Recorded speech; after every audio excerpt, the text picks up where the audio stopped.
Assalamualaikum warahmatullahi wabarakatuh. Sekiranya ada soalan yang bertulis, boleh serah ke depan, dan kita buka satu soalan lisan kalau ada, ataupun dua. Petang ni memang agak panas dan kita menampilkan dua pembentang yang mempunyai banyak persamaan lah. Al-Fadhil Ustaz Abu Islam dan kemudian Ustaz Fadhil.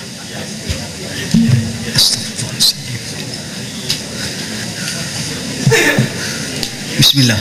Di sini ada beberapa soalan. Saya rasakan sekali lagi Ustaz Rasul membentang tentang bom berani mati ya, Ustaz.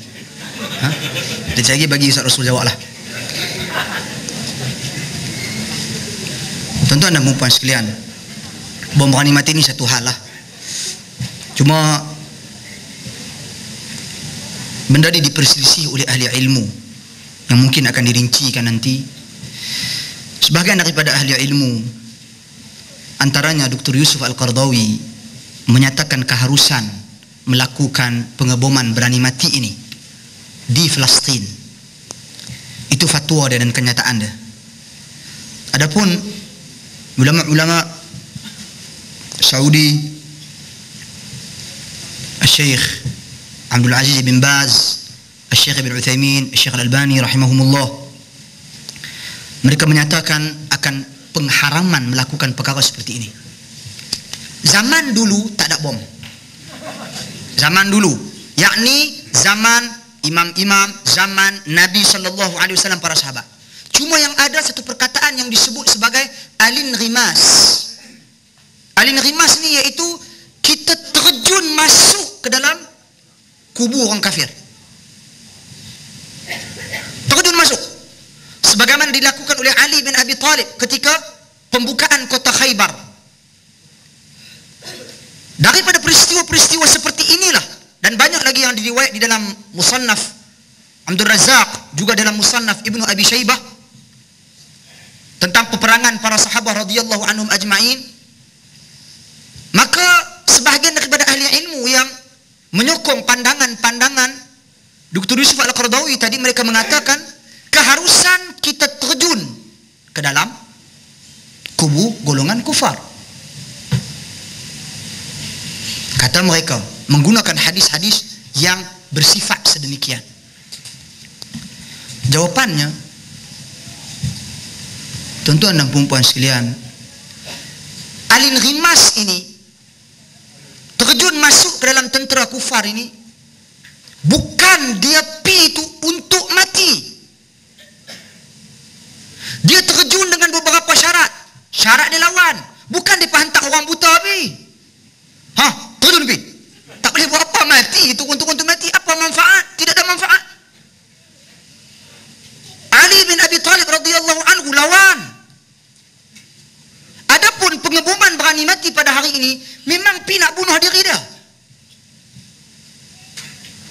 Tuan-tuan dan puan-puan sekalian, saya katakan, lihat secara logik pun cukup.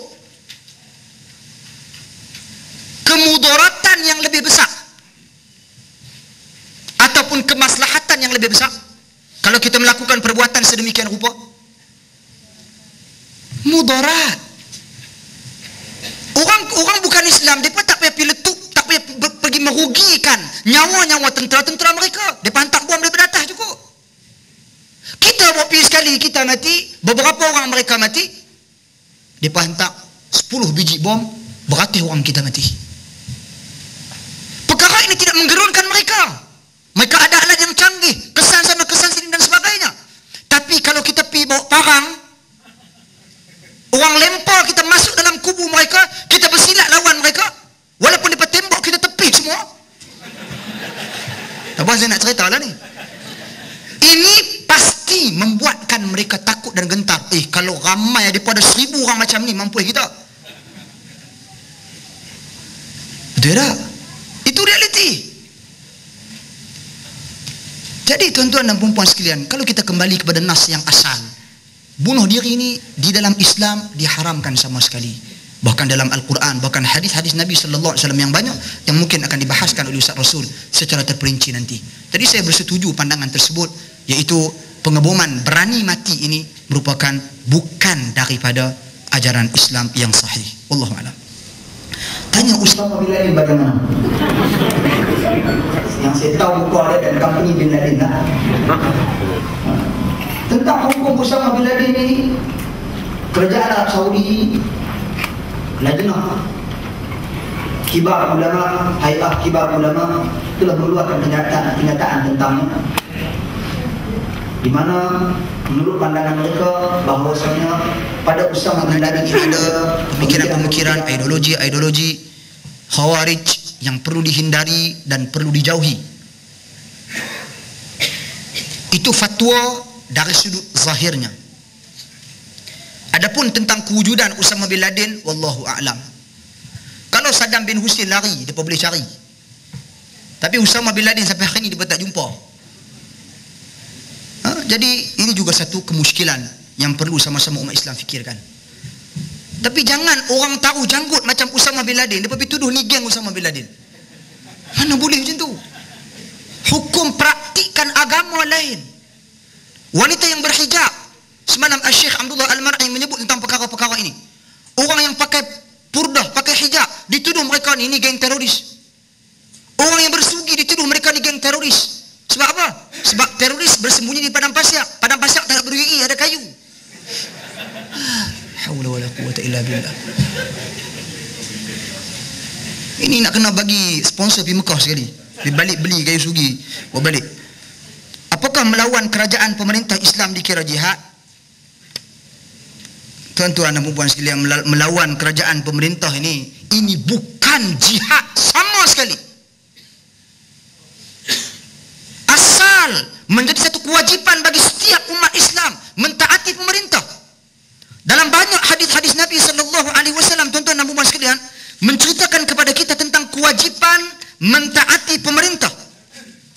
Antaranya daripada Auf bin Malik, kata Nabi SAW, khiyaru a'immatikum alladhina tuhibbunahum wa yuhibbunakum wa yusalluna alaikum wa tusalluna alaihim wa shiraru a'immatikum alladhina tubghidunahum wa yubghidunakum wa tal'anunahum wa yal'anunakum. Sebaik-baik pemerintah kamu adalah yang mana kamu menyukai mereka dan mereka menyukai kamu, dan mereka mendoakan kamu dan kamu mendoakan mereka. Dan seburuk-buruk pemerintah kamu adalah yang kamu membenci mereka dan mereka membenci kamu, dan kamu melaknati mereka dan mereka melaknati kamu. Tak habis lagi hadis ni.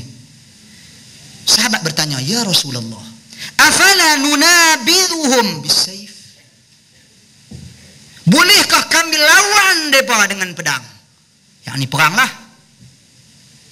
Kata Nabi, la ma aqamu fikumus salah, selama mana mereka semayang. Ustaz, kami tak tengok pun dia semayang.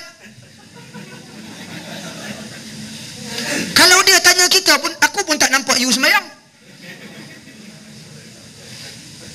Tuan-tuan, bab solat ni serah dekat dia. Setakat mana kita kenal, dia masih menyambut selamat Hari Raya Aidilfitri, semayang raya, tu kira semayang lah tu.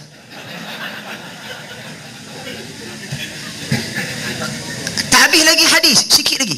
Wa idza ra'aitum min wulatikum syai'a takrahunahu fakrahu amalah wa la tanza'u yadan min ta'atin. Sekiranya kamu melihat pada pemerintah kamu sesuatu yang kamu tak suka, maka bencilah amalannya, tetapi jangan sama sekali cabut tanganmu daripada mentaatinya. Taat pemerintah dalam perkara-perkara yang ma'ruf. Adapun nak dinamakan sebagai jihad melawan pemerintah Muslim, maka ini bukan jihad sama sekali. Inilah sebenar-benar teroris. Wallahu a'lam.